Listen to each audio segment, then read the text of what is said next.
talked about on the show. Yeah, it's been very honest about it. Very honest. I think you'll get something out of him today. Maybe we'll see. It drafts a little bit different. Yeah, you got to play gamesmanship a little bit. Yeah. So we'll see what they do there. Skid Marks, appreciate your super chat. I'm going to ask Ric Serritella this question as well and get his perspective. Maybe he doesn't agree at all, but I will ask him that when he joins us. We're going to talk to Ric Serritella now at Ric Serritella, author of the NFL Draft Bible. He just sent me it, and boy, is it good. Let's get to Ric Serritella right now, joining us on Birds 365. Rick, welcome to the show, man. 9 days until the Ric Serritella Super Bowl, as I like to call it, the NFL Draft. How you doing on this Tuesday morning, brother? You know what? I'm doing great, gentlemen. Thanks for having me on. And now it's the sprint, right? We got through the marathon the past 356 days or whatever it is. Now we're at the sprint, so we can see the finish line. Let's pick on the Giants right away, Rick, because I always love when I see this late. Now all of a sudden, well, they're not taking Sanders. You know, he's not going 2, he's not going 3. And then you start talking about Vegas or the Saints and what Kellen Moore is going through. And maybe those teams, Cleveland and the Giants, trade back in to get him a little bit later. But all of a sudden, the New York Giants brass is going out to do a personal sort of workout with Shedeur. Now, my take on that, and I want to get your take on it. For people that don't know, the coaches get involved very late in the process when it comes to evaluating players. You know, mainly it's scouts, personnel. And then the coaches come in late. So maybe Brian Daboll is kind of pushing in that direction. But more to me, this is where the owners tend to get involved, especially when it comes to quarterbacks. And if the owner steps in, which is always a bad idea, but they do it, that can impact things very greatly on the draft board. When you say something like that, when you see something like that happen so late in the process, what does Ric Serritella think?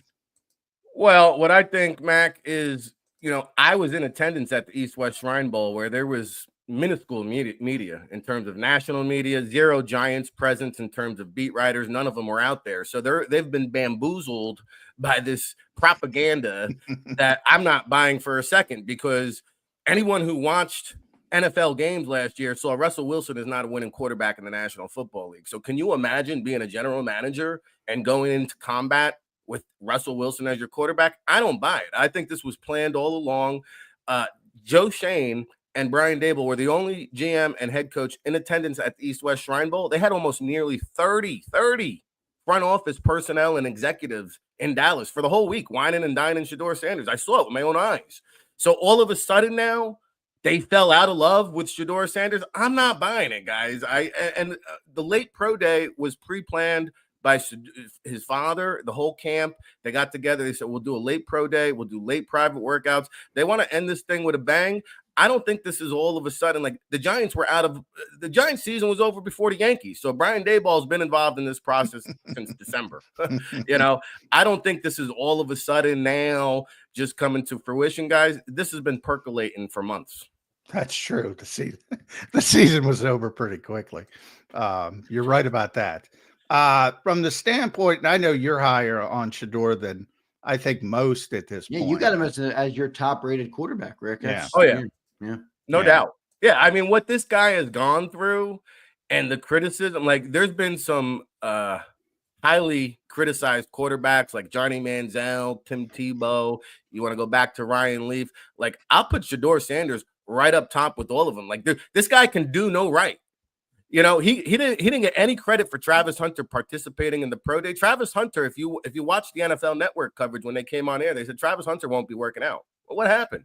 Oh, the intangibles occurred. The leadership of Shedeur Sanders occurred. He said, guys, like, yo, it's our last ride. I need you out here. Let's go. And he motivated Travis Hunter to come out and work out as a wide receiver. Like, he gets no credit for any of this. Shedeur Sanders like, you saw all those receivers, Jimmy Horn, Will Shepard, LeJontay Wester. Who do you think recruited them? Not Coach Prime. Shedeur Sanders recruited these guys to Colorado. He rebuilt 2 college programs from the ground floor up. He gets zero credit for any of this. I just don't get it. If he's not a franchise quarterback, then my name's not Ric Serritella. Save this tape. All right, I love it. I love it. I love people that go against the grain. because I just mentioned Jeffrey Lurie. One of the things Jeffrey said is you can't worry about being popular, man. When you're in the draft, you can't worry about it, and you can't worry about you see this group think. It happens every year, Rick, and you get all this hate mail. I'm sure you get it. I get it. If you dare say something that isn't everybody lined up and back of you, and it happens every year. But last year, right at the top of the draft, I said Jaden Daniels. I like Jaden Daniels better than Caleb Williams. I got ripped. Some did, some didn't. But where are they 12 months later? Not that Caleb Williams. Well, I still think he's got a chance to be a very good player, especially now that they've gotten a better offensive coach around him. And I thought that was a great quarterback draft. But one of the things I think is interesting is how many quarterbacks you have going now in that top 10. Is that a good thing? Because when I talk to personnel people, Rick, they're not in love with the top of this draft. 20 to 50, that's where a lot of them say you can make your hay and get starters. But at the top of the draft, and one thing, there's been no trades, Rick. No trades in the first round. When's the last time that happened? Yeah, I think it's the first time since the turn of the century. I mean, and it's a supply and demand league. Like when there's not franchise, quote unquote, quarterbacks to trade up for, you're not going to see. But then again, like what did 3 first-round picks to move up and go get Mac Jones a couple years ago? So like, I mean, draft day, you could see some moving and shaking when things don't occur the way that the script is supposed to. And that's why, like, I still see 4 quarterbacks in round 1 because there's just too many teams that need one. Like you look at Cleveland, you look at the Giants, you look at the Steelers, you look at the Saints, right? There's a lot of talk that the Rams might get a QB on the back burner to groom. Like there's about a half a dozen teams still in the market for a quarterback. So when there's only 2 franchise quarterbacks, and then I'll throw Jackson Dart and Jalen Milroe in that tier 2 category, like you said, like Bo Nix, nobody who had him going number 8, right? However high he went. Right. Michael Penix, right? I was one of the few that raised my hand that it was a Michael Penix believer. Hindsight's 2020, but this quarterback class has been beaten down, saying, "Oh, it's not a great quarterback." Well, yeah, it doesn't have 6 first-round quarterbacks, but I look ahead to next year. Like the quarterback class, there's no guarantee locks. Everybody loves Arch Manning. You want to say Lenore Sellers. I mean, look at this kid Nico from Tennessee. You want that guy as the franchise quarterback? I don't think so. So like, teams are going to have to go and identify their guy and figure out, like the Pittsburgh Steelers, do they want to go in a war with Mason Rudolph? I think not. I mean, like, look at some of the quarterbacks hanging out. Like Cleveland Browns going to go into week 1 with Kenny Pickett as their starter. I find that hard to believe. So I think there are going to be some moving and shaking come draft day. Right now, everybody's playing poker. Yeah, by the way, how could people, and one of the great things about the NFL Draft Bible, I encourage everybody to get it, allaccessfootball.com. What do you have, 350, 360 pages. So everything you need to know, make sure you go there and get it before the draft. Like, how can scouts be so sold on Arch Manning other than the surname? I love the surname. I mean, Quinn Ewers, he couldn't beat out Quinn Ewers, who is okay. I think he's going to be a long-term backup in the NFL, but he's not. He's not Andrew Luck. Right. I think everybody. Wait till next year, but I see what you're saying there. Other than Arch Manning because of the name, Garrett Nussmeier because of the name. Yeah, maybe they turn into great quarterbacks, but you don't know that. You mentioned a kid from Tennessee. Boy, that's an interesting situation. Holding out in college football.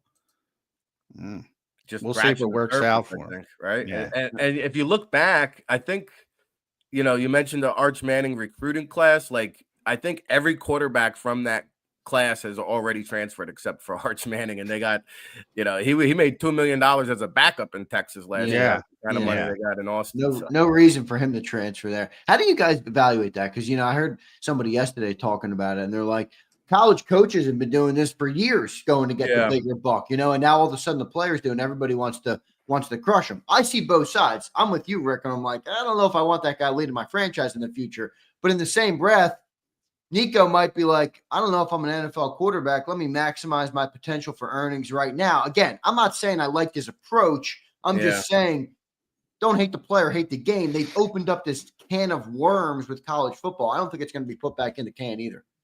Yeah, I think because it's new, it rubs people the wrong way. But by the time we get to next year's draft, I think you'll have several instances. I mean, the UNLV quarterback did this in season. It wasn't as a Power 4 program or as a high-profile player.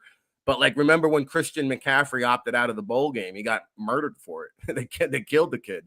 Now it's like par for the course. Now I'm actually surprised when a high-profile prospect plays in the bowl game, right? Yeah. And so I think you're gonna start. And I heard a rumor, the Tennessee kid might wind up with Billy Belichick down there on Tar Heel Road. Yeah, Mike Lombardi was hinting big news, so I think you might be right. With the Nico guy, you mean? So we'll see what happens there. That should be interesting.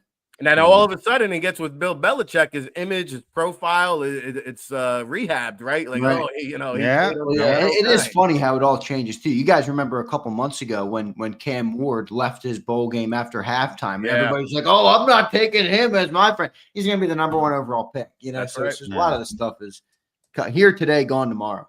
Now, and that one, Zander, I got to say, that one bothered me because he left his teammates hanging. Like, it was 28-27 at halftime, I think. They lost the game by 1 point.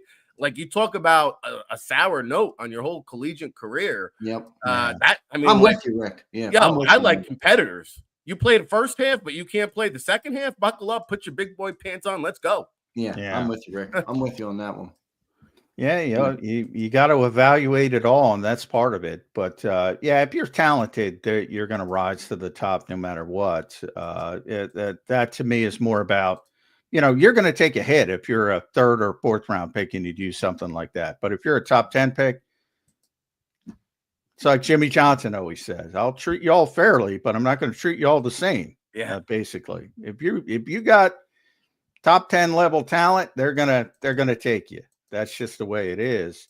And that's the way it's always going to be. But we are an Eagles show. So number 32, that's where we start with the Eagles, Super Bowl champions. Adam Schefter saying, hey, Howie Roseman's going to make some trades. Thanks, Adam, by the way. It's like, come on. Is it true? I heard that the Eagles have the most picks as far as a single team over the next 2 years. Over the next 2 years, they have 4 5th-round picks on day 3. That's it right now. They start with 4 5th-round picks, and they're all clumped together. I think it's 161, 164, 165, 168. You probably don't want to take 4 5th-round picks, so he's gonna, especially on day 3, I think he's gonna move around quite a bit. But I think that start of the round 4, right there on day 3, you always get a guy. Right. The Kaylee Ringo, that guy, you always have that guy where you go to bed after day 2 and you say, oh, wow, that guy's still there. Right. Let's go up and get him. Mm-hmm. That happens to a lot of NFL teams. And the Eagles went up near the top of the draft to get Kaylee Ringo a couple of years ago, top of the 4th round. But 32, well, I look at this draft and I say there's so many edge rushers, so many defensive tackles, and that's a need for the Eagles. And I say if you're playing the odds, wherever that pick is, if Howie trades up to 27 or 28, if he trades back to 36, 37, it's probably going to be a defensive front player. I'm just playing the odds, Rick. There's so many of them. Yeah, I can see that, and I had a hard time with my latest mock draft because when the Eagles pick comes up, I always try to find a guy in the trenches, whether it be offensive line or defensive line. The percentages just say it's going to be one of those things. But doing my latest mock draft scenario, I came on the Eagles on the clock, and there was yet to be a safety selected in the 1st round. Oh. And so you got both of them. Yeah, right. So, like, for me, I'm not as high on the South Carolina kid, Worry, as others are. Game tape's not great on him, Rick. I'm with you. Yeah, because, listen, in the open field, this guy misses a lot of tackles. He's not like a downhill in the box kind of safety. You want to play him as a freelance center fielder and try to use his athleticism there. That's fine. He's one of these guys that jumps through the gymnasium and then you go watch the film. It just doesn't translate. I agree. So I think that's going to be an interesting case study. I actually gave that. I saw somebody in the chat room will like this. I actually gave him Malachi Starks out of Georgia. There we go. We were talking about it. Be there, but Georgia, it's go back to the wishing well. Number one safety on the board. It's worked well for the Eagles. I find it hard to believe if Malachi Starks is on the clock that they wouldn't go in that direction. And just for whatever it's worth, Billy Bowman out of Oklahoma is my number 2 safety. And then I got the South Carolina by default, guys, because somebody's going to bet on the traits. Wouldn't be me, but somebody will.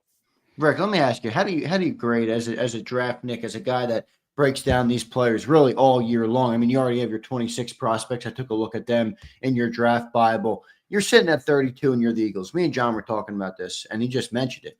If you get the 7th or the 8th or the 9th best defensive lineman in the draft, just because you're picking at 32, obviously it comes down to whether the team likes the player or not. Or you have the top safety in the NFL draft who's still sitting there. How do you balance that as a team of like, do I want to take a defensive lineman because I need him, but he's the 8th best defensive lineman in this draft, let alone the NFL, or a Malachi Starks, who many believe is a day one starter and potentially a long-term safety? Like, how do you balance that, especially for a team like the Eagles right now, who cares about value in those first-round picks? It's tough because every team has a different philosophy, a different approach. Every individual can see it differently. And I caught some of the conversation, like in regards to Ashton Genty and some of the others that are the top at their position, like the tight end, Tyler Warren. Yeah. Right? I have him as my number 3 guy in the draft. He's not going to go that high. Why? Because people don't view tight ends as valuable. But like, if you look at what Brock Bowers brought to the Raiders offense, different style of players, but you look at that kind of impact, I think Tyler Warren could have an even greater impact. Wow. So I think what happens here, Tyler Warren is comparable to Brock? I think he's going to be in 5 years, Tyler Warren will probably be the best tight end in the NFL. Wow. I mean, this guy, he's a baby Gronk. He's good. He's my safest pick in the draft. I always pick the safest guy, and he's my safest guy. Yeah, and I'll put Gray Zabel out of North Dakota State as one of the safest players too. But, yeah, I agree. He's in there. Yeah. But to the draft philosophy, I mean, like for me personally, I believe it should be best player available because talent wins in the big leagues, right? The only exception to that rule is quarterback. Like the Giants would be the exception to the rule this year because you can't win. Like the common denominator of playoff teams is having a quality quarterback. You got to get that right first. Like the Patriots now have got it right. They can focus on building the rest of their team. Some teams take a backwards approach, build from the inside out, then go find the quarterback. That's okay too. But until you have a quarterback, you're nothing. You're a nobody in this league. So to me, that's the only exception to the rule. Otherwise, I'm taking best player available every single time. Like, why would I want the 8th best edge rusher if I can have a premium guy? Like Malachi Starks probably has some Pro Bowls in his future. Like, give me that guy, right? But because he's a safety, these guys are going to get pushed down the board because people don't value them. Same thing with linebackers. Right. And so like that's where smart teams went out because day 2, day 3, they're plucking starters. Yeah. Yeah. And that's why I think it's so important to win 20 through 50, basically. I think that's where the good teams will make their hay this year. But there's certain guys, and I rarely see this, and I'm going to throw a couple names at you. I've seen Jihad Campbell everywhere from top 10 to 25. Yeah. I've seen Walter Nolan everywhere from, 14, 15 to 32 in the Eagles. Yep. I've seen James Pierce everywhere from 15 to 32 to the Eagles. You rarely see, and there's a number of other ones like that. You rarely see just the huge sort of outcome possibility. And why do you think that is this year as opposed to other years? Well, I think the guys that you mentioned all have some character concerns kind of circling around them. As far as James Pierce Jr. from Tennessee, like I tapped into some of my contacts. I think that's more of a media mirage than actual real substance. I don't think it's going to be that big of a deal. I think Pierce lands somewhere in the top 20. He's just too good. Jahad Campbell, like he might have to redshirt his rookie season. I don't think he's going to be ready for the start of the season. He had that labrum shoulder surgery after the combine. Now I've got him going to the Buccaneers, I believe, at number 19. But like Jahad Campbell, because of the medical, I think he was a medical recheck. Actually, he got called back to Indianapolis. Like I could see him sliding out of the second round due to that. Walter Nolan, you hear immaturity, character concerns. I have him right now going to the Ravens just because like there's going to be a franchise that has strong leadership up top that isn't going to be scared. Eagles would be that. Well, yeah. And I have Nolan right now at 27 to the Ravens. So like if he falls to 27, are the Eagles in play? Very well could be. Yeah. Yeah, it's interesting when you see that wild swing with certain prospects, and that's another thing. Mike Green out of Marshall is another guy, right? Yeah. Like he could go anywhere because of the sexual allegations that he's well, that's a weird one because Howie was doing that interview. I don't know if you saw it, Rick, where he's talking about he doesn't even scout guys who have had issues with domestic violence now. Which, by the way, is a flat-out blatant lie from Howie Roseman. Well, you know, some of that is, I think, PR. I think it is. But, you know, at the end of the day, like to your point earlier, if you can help us win a football game, you're going to get a look, right? But, you know, I will say, like the sexual allegations, there are some people that are just so turned off by that they don't want nothing to do with it, right? So, yeah, understandable. I mean, but you know, and we're talking about two incidents. Like the guy was out there at the podium, and he volunteered the information to the media. Like it must be out there because he said, "Oh well, you know, I had some allegations at Virginia, was never charged with anything. Oh, by the way, there was some stuff in high school." The reporter said, "Well, what happened in high school?" "Oh, it was another sexual allegation, but don't worry, I wasn't charged with anything." Trying to get ahead of it, I guess. There's two ways to look at it. Yeah, but, right. He is talented. I mean, I think he's just from a pure football perspective. That, you know, that's the point that people like me and reporters, we can't know. There's two things we can't know. The background stuff, and that's why you do all this due diligence, and that's Big Dom's job here in Philadelphia, and the medical stuff. Like, and those are the two biggest parts of the picture. So we're all talking. I'm just talking about Mike Green as a football player, as a pass rusher. That's it. And he's the best pass rusher in this draft, from my perspective. And he's the most advanced. He's got the most, like, there's a lot of speed guys, Rick. But he's way ahead of the curve when it comes to counter moves and things like that. Like I made the comparison. He's like an old school starting pitcher. He's got like 4 or 5 pitches he can throw at you. And that's rare for a young kid. I think he's a great football player. But if he's a terrible there's no way I know that. So it's tough to and what's even tougher is like in these 15-minute date dash environments, these players now have been so media trained and coached up now. Like some of the answers, a guy like Mike Green can come across as robotic, right? He's just saying all the right things for 15 minutes. He can easily dupe you. And, you know, that's really a lot. The more I do this, the more I've learned that 50% of the evaluation is mental DNA. Can I work with the guy? Right. You know, like Tetara McMillan from Arizona was my number 1 wide receiver all season long. I saw the interview where he says he doesn't love the game of football. I mean, I'm not taking a first round pick on that guy. Are you kidding me? I didn't see that interview, but nobody told him. His agent didn't tell him. Hey, well, this was a campus interview a couple years ago. He was probably still a freshman or a sophomore doing one of these. He wasn't even thinking NFL draft. He wasn't even thinking millions of dollars. And they asked him. They said, "Oh, well, don't you watch film?" He's like, "Nah, I don't even really love football. Like, I don't." I did. Now that you said that, I did see it. Yeah, he doesn't. Yeah, he doesn't watch film. I think. I mean, I haven't been a big fan of Ted McMullen. I'm not going to lie to you, Rick. Well, and then you bring in the questionable speed. He's not really a polished route You know runner. who he reminds me of? Laquan Treadwell. Yeah, like he's a great contested catch guy, but he can't get separation. I don't want that guy. Yeah, Laquan Treadwell is a good comparison. If you watch the UFL, he's very much like Hakeem Butler, an acrobatic. Well, he was here. vertical. Hakeem was here for a little bit with the There you Eagles. go. They tried to turn him into a tight end. Mhm. I think the Ohio State kid is the best player, Yes. best wide receiver No in doubt. the draft. And I think he's going to be a good player. That's something about that school and wide receivers in recent years. But It's a great tree to pick an apple from. It's yeah. Wide receiver Ohio State is becoming. And we'll see if that continues. Offensive line, because that's another position, as you mentioned, the trenches. Talked a little bit about Gray Zabel.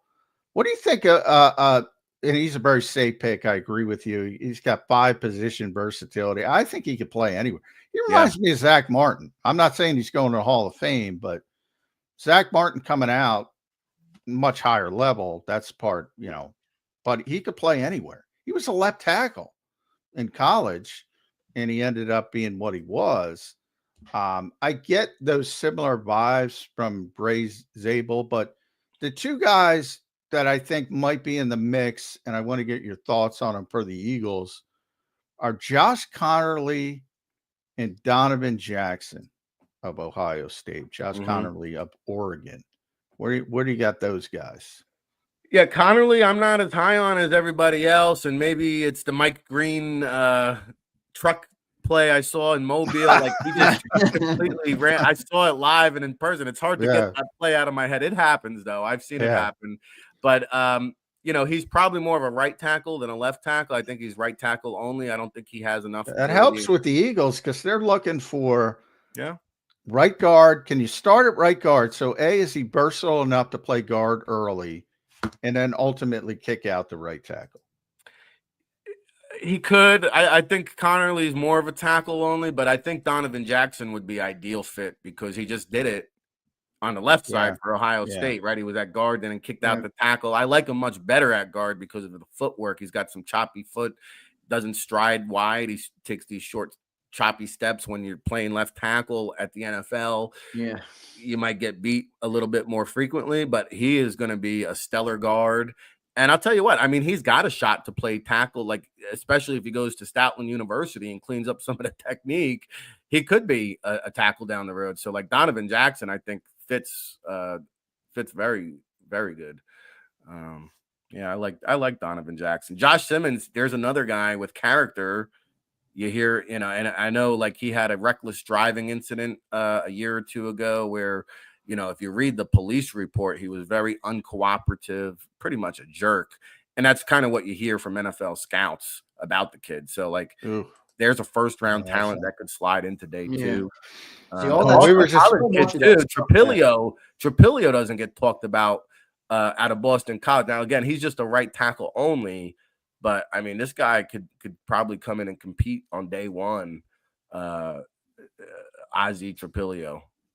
You saw the tragic incident with Kyron Lacey, Rick. I mean, you're around colleges all the time. Yeah, it is a problem with reckless driving, and I mean, I don't know how you fix it, but Trevor Etienne, Ollie Gordon, like you go through the Draft Bible background reports. I can't tell you how many guys not only have like DUIs, but they were speeding 20 miles per hour over the speed limit. And like you hear, you see Kyron Lacey, you remember Henry Ruggs, and how does that impact the guy's draft status? Like Etienne, I see people mock drafting him to day 2. They probably don't know about the background and the DUI and the reckless driving and speeding at 20, 30 miles per hour over the speed limit. Like, is that a guy you really want to invest millions of dollars into? Especially at the running back position, like Ollie Gordon, he's a dime a dozen. I could go find 1 million of those guys. Right. Yeah. No doubt. It's a tough thing. There's so much of that stuff that exists too that, I think much of the general public doesn't see or consume. But Rick, I want to ask you about a couple guys on the defensive line that I like personally. I don't know if they're going to be there at 32, but they're two players I like. They're a lot of the guys have been talked about a lot in Philly. It's James Pierce, one. I think you have him third on your edge rusher rankings, which is pretty considerable, good for him. And then I like Walter Nolan at defensive tackle. Now, they're two defensive line guys. You kind of fall into the position of, maybe you're getting the fifth or the sixth best defensive lineman in the class this year versus like a Malachi if you went that route. But I love both of those players. What do you see in those two guys, and how do you think they fit with the Birds? Well, I will say, like, our guy, Brian Baldinger, actually likes Walter Nolan more than Mason Graham. So there's some love for Walter Nolan. I've heard a lot of love. I had Greg Cosell compare him to Jalen Carter. I'm like, whoa. I think Carter's a little bit bigger. Nolan, I think, came in at 297 at the combine, which is a little light. And that's why, I don't know if the Eagles like that kind of fit. Sub 300 pounder. Well, I'll take it at 32. I'm not taking it top 10. Yeah, right. Well, and I'll say he adds an element of quickness, and like this guy could jump gaps up and down the line like in the blink of an eye. So, I mean, I think Walter Nolan's going to be a high impact player. So I like him. He's my number 2 defensive tackle, and then James Pierce Jr. I mean, you talk about doing it in the SEC, 19 and a half career sacks, I think over 100 quarterback pressures, which tells me I'd like to see him learn how to finish a little bit more. And he's gonna pick that up because he has a pass rush repertoire. He's molded like I mean, he's got the ideal frame, 6'5", 245 pounds. He ran a 4.47 40. Like, there's no ceiling on this guy, but you got to coach it out of him. Like, that's part of the equation also is like coaching, game plan, how he's going to be implemented. You see a guy, Isaiah Simmons, I think he was the 8th overall pick. He's floating around free agency because, like, he goes to the Cardinals, there's no defined role. He comes to the Giants, they don't know how to use him. Like, he does a lot of different things very well, but he's a jack of all trades, master of none. And I think that's kind of the category you get into there. Yeah, with a guy like Pierce, Rick, I'm a big SEC guy. Obviously, I went to Bama, so I just love watching SEC football. He's an impressive player. I mean, he produced at such a high level. My one concern, and I would ask you as a draft expert how you view this, is he dominated in college based on sheer athleticism. Like, you saw him sometimes just run around tackles to go home and get a sack. Now, that's great. In the NFL, that's not going to happen as much. You got to be a little bit more polished, a little bit more technical, have good technique, things like that, fundamentals. Does that scare you at all? Does that type of thing, if you win in college on pure athleticism, that's great. It shows you how athletic you are, but it's not necessarily translatable to the NFL in many cases. How do you view that? Yeah, it's a good lesson to be learned here because, and I'll say in the SEC, it means more, right? But yeah, I agree with that. For sure. One of my biggest misses ever, a few years back, I went down to Charlotte.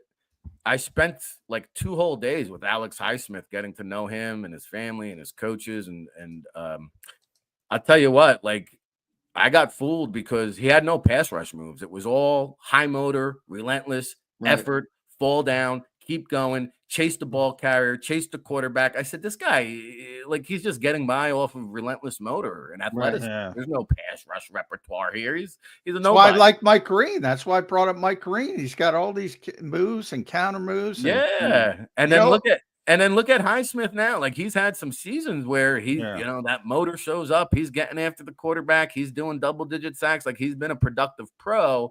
So I would say it used to scare me more than it does now because I've learned from that player there. But, when you do it in the SEC and you get, 20 sacks over the last 2 or 3 years in the SEC, that means he's doing something right. And I'm not a big stat guy, but I will tell you a lot of the old time scouts do believe in terms of pass rush, stack production, transfers over at the P4 level, P5 level, it transfers over to the NFL. I'm not telling you that's what I believe. I'm just telling you that old school scouts believe. Right. There's a line of thinking out there just like that. Gotcha. Yeah, I always say, because I hear it from guys, finishing is a trait. Some guys can't finish. And some guys can. But then, here, Derek Barnett was a hell of a pass rusher in college. It never really translated that production. Good player, but didn't live up to the billing as a first-round pick. talking to, and from Baldy helps you out with the NFL Draft Bible. So Baldy's very close to Lane Johnson. Lane and Jordan Mailata licked their chops against speed guys. They're like, hey, come at us, man. Yeah. It's a counter. It's speed to power. It's the guys who can counter that are more difficult. And those are two of the best tackles in football. And they think it's a day off if you're just trying to run around them. Yeah, it's not gonna happen. And that's why I get enamored with people like Green, but I don't know if I don't know about the background stuff. That's the difficult part. That's the more, as you said, Rick, what'd you say? 50% mental, 50%.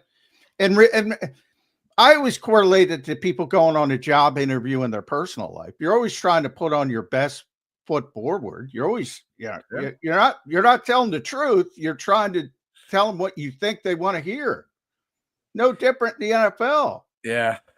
It's these guys, they do have some investigative well, yeah, that's where Dom comes in and you talk to the coaches and the people. Well, and that's why, like, when you go to the campuses, you want to get to the trainer. The trainer usually shoots you straight. You want to get to the cafeteria worker because they're going to shoot you straight, right? You want to talk to you want to go like Alex Highsmith. I went and hung out with his parents in the parking lot before the game, see who his entourage is, who his friends are. Like, you get a feel that way more so sometimes talking to a guy one-on-one, right? Like, that's what shapes a player. That's what shapes a man, what he has going on around him. Rick, real quick, man, why don't you talk to me about tight ends a little bit? I know we talked about Tyler Warren.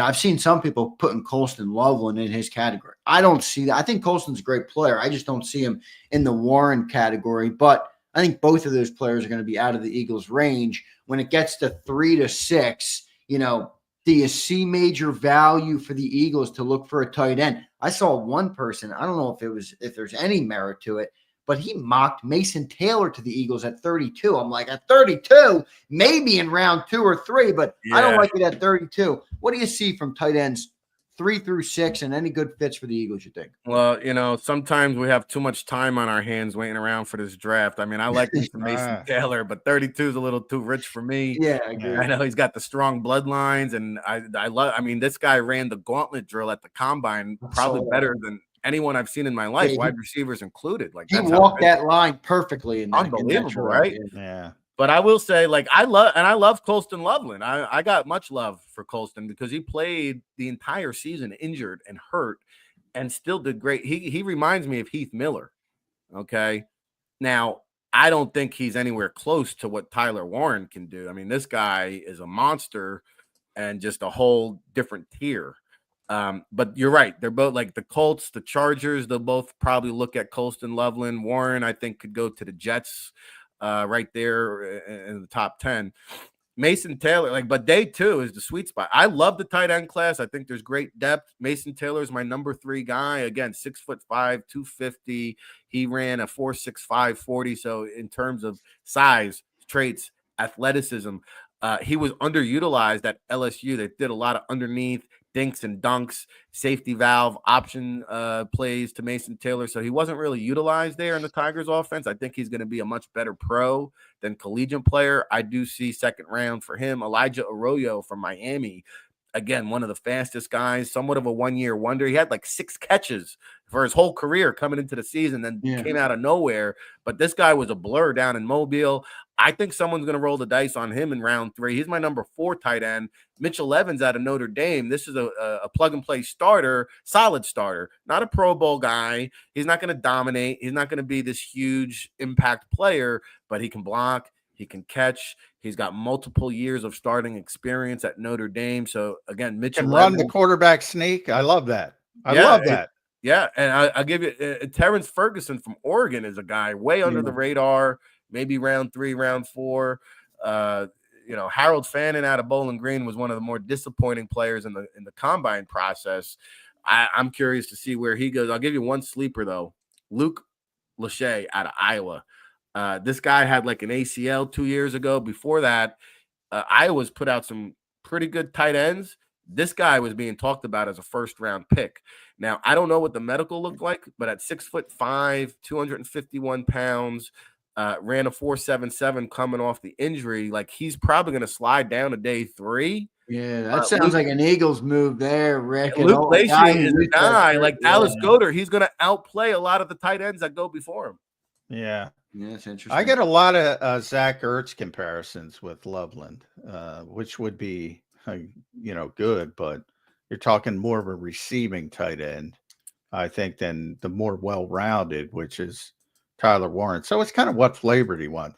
That Harold Fannin, remember the Eagles hired Scott Loeffler, the former head coach of Bowling Green, to be their new quarterbacks coach. So if anybody knows Harold Fannin, it's going to be him. But he's so small. I think, the Eagles is a run first team. Slow. Yeah. So combination. I'm not sure that's a fit. Who was the guy who ran the gauntlet great last year? I think it was Coleman, right? Keon Coleman. Yeah. Yep. Yeah, he did that. And so you're right about Mason Taylor. That's the guy I'd like for the Eagles, but I can't take him at 32, and he's not going to be there at 64. So you're in kind of no man's land unless you make a bunch of maneuvers. But I think tight end, I would, if I was the Eagles, I'd probably wait till day 3, right? And like we said, that round 4, there's going to be a guy there right in that sweet spot, and maybe you give up one of those 5th round picks to go get him. Arondé Gadsden is another guy out of Syracuse, NFL bloodline, started as a wide receiver. If you want a receiving option threat kind of guy, Arondé Gadsden out of Syracuse, 6 foot. What do you think of 2 guys? All right, if I'm thinking day 4, I'm going to give you 2 guys: Gunnar Helm and Thomas Fedone. Yeah. So Helm, I mean, this guy's tough as nails. If you saw that ankle bruise that he suffered on that first 40-yard dash attempt, he went through with all the drills and the combine testing, and that toughness shows up on film. He's tough to bring down after the catch. He finds the open seam. He's not afraid to go across the middle, and he's also adequate blocker. Like, he can play in line. So I like that pick. I have him right now as who are we talking about? So many Gunnar Helm. Gunnar Helm. I have him at 14. I have him on. I have him as a 7th round grade. It's a deep tight end class. Thomas Fedone, I have a 5th round grade, and like, I saw him at the Senior Bowl. I said, "Who is this refrigerator looking boxy frame?" I mean, you look at this guy. He's a condor. 34-inch arms, 83-inch wingspan. Like, this guy is just long and boxy, and then he goes to the combine and he jumps 35.5 inches in the vert, 10'5" broad, great short shuttle times. Like, you go watch the film over there at Nebraska, he's making all these extension plays and athleticism, and you would never think that from looking at him walk off the bus. He's just a big box. He looks like a refrigerator, this guy, and then he goes out and just makes all kinds of plays. I'd say Helm's blocking, though, is a little bit more further along than Thomas Fedone is at this point. But intriguing. Yeah, that was the only thing, because you mentioned the athleticism. He was like a big-time high school prospect, Thomas Fedone. He was like, I think he was the top tight end in the country. He was like LSU, Michigan, schools like that were recruiting him, and it just never developed. But you see the Eagles, they like that trait, and they think they can develop players. So I don't know. Here's one guy I'm going to throw out there. Like, when they do the rookie mini camp invites after the draft, there's a kid at the College of New Jersey, TCNJ. Not too many players. Yeah, College of New Jersey. Like it. Thomas Burke. Okay, I saw him at the Tropical Bowl. And I got to admit, guys, I really wasn't too familiar with this game. I had all these NFL scouts coming up to me because they know I'm from Jersey. I was so embarrassed. They're like, "What's the deal with Thomas Burke? What's the 411?"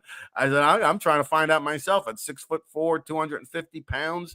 This guy, the Tropical Bowl, these are day 3, undrafted free agent types, but cream rises to the top. And he was clearly a cut above everybody else. And I know I can tell you, like, there is some legit NFL interest in Thomas Burke out of TCNJ. I don't think he gets drafted, but he's a local kid. When you do these rookie mini camps, you're trying to find a diamond in the rough.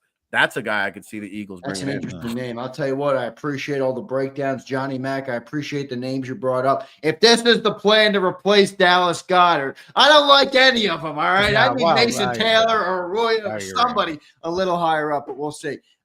Last one for me, Rick. We appreciate you doing it, brother. All the extra time you've given us today. You're one of the very best in the business at the draft, so we appreciate you joining here. Thank you. Skid Marks, our guy on the chat, checked in. He said, J-Mac, and I'll switch it to Rick. Why do you think that this draft class is so weak compared to the last 4 or 5 drafts? One, do you agree with that, Rick? And if you do or don't, why or why not? Well, I think you have to understand where the question is coming from. Are you talking about up top of the draft, or are you talking about the draft as it is all encompassing? I think it's a very deep draft. I mean, you look at defensive line, edge rushers, tackles. We just talked about tight ends. Like, there's plenty of depth. So from that standpoint, there's a lot of talent. But when you talk about blue chip talent, there's very little. Like, I see Travis Hunter, I see Abdul Carter Jr., and really that's it in terms of blue chip talent. And you don't have the franchise quarterbacks that are sexy and luxurious that everybody's talking about all the time. So I think people don't see 6 first-round quarterbacks. They don't see a lot of blue chip talent, and they say, oh, it's a weak class. Yeah, it's weak up top, but it's strong, especially in the middle and even late. So I think there's depth. I just don't think there's top-tier quality. Right. Yeah. Still a good draft, though. Rick, great stuff, man. We appreciate you joining. Make sure you guys follow him at Ric Serritella. Go to allaccessfootball.com. I'll put that in the chat as well. Allaccessfootball.com. Put your email in and access the NFL Draft Bible. I'm looking at it on my screen right now. It's as good as it gets when it comes to breaking down the NFL Draft. So, Rick, we appreciate you, brother. One of the best to do it. Thank you, man. Thanks, bud. Thanks a lot. There's Ric Serritella joining us here on Birds 365. Excellent job by Rick. Johnny Mac, I love getting Rick on. Good breakdown of the draft, man. It's going to be interesting. 9 days out from this thing, Johnny Mac. A lot to talk about, a lot to speculate on, but we'll see how it shakes out 9 days from now. Yeah, and kind of just what Rick said at the end, up top, but 20 to 50, I think that's where you're going to make your hay. And look, like I said, there's a give and take. You want to win the Super Bowl, but typically you don't want to draft at 32nd. You're behind everybody else. It just makes sense, and that's part of the penalty of being successful. This year, the penalty is not as great as it usually is because there's not really blue chip talent. Now, I'm with Rick. There's 2 blue chip players in this draft. 2 blue chip players, and one of them is you got to pick a position. Yeah, it's Travis Hunter and it's Abdul Carter, and that's it. And that is very weak at the top. The quarterbacks are weak. Rick's a little bit higher on them than I am. I Cam Ward, I think he's the 4th best quarterback if he's coming out last year. And he's going to be the number 1 overall pick. Shedeur Sanders, I've talked to a lot of people who don't even think he belongs in the first round. Yeah. Now, I believe Rick had a high grade on him, man. Rick had him above. Yeah, Rick likes Rick. I don't think anybody I've talked to likes Shedeur more than Rick. And a lot of it is which, by the way, is important. And people in Philadelphia should know this. The intangible part of it, the leadership part of it. He talked a little bit about that. You know, people tend to overlook that. I'm just talking from a pure trait standpoint. Right. He doesn't have first round level physical gifts. Doesn't mean he can't turn into a great quarterback. But again, you're looking for value typically at the top of the draft. I'd still be stunned if he goes to the Giants at 3. They might trade back